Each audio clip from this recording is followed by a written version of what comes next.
ร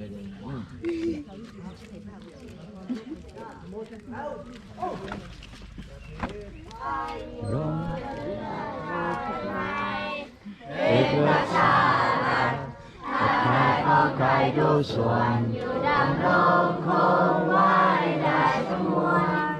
เมื่อได้ร่วมมันรักสมาธิไทยที่รักสงบแต่ถึงลมไม่ขาดเอกราชจะมีให้ใครคงที่สาเรื่องทุกอย่างที่ฉันมีถ้าเราเป็นเด็กชายทวีมีชัยชนะ Tatawi itu video. Ada tak kuat tak?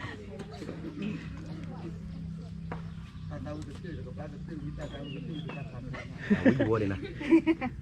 Memang kena dah kita dulu. Tahu kiwa kata. Mana mereka kalau ni kena tahu macam Chứ tôi biết chứ cố tình.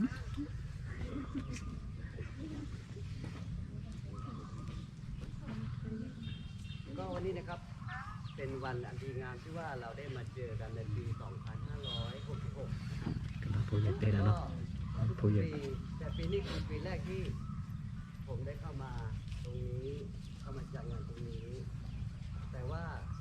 เราจะทำนี้ทุกๆปี เพราะว่าหนึ่งคำว่าปีใหม่เนี่ยเราไม่เคยจัดมาหลายปีแล้วก็ประเพณีที่เราเคยท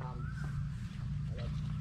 ทำทุกอย่างที่ว่าประเพณีที่เราทำทุกอย่างในคืนมันห่างหายกันไปแล้วก็อีกอย่างหนึ่ง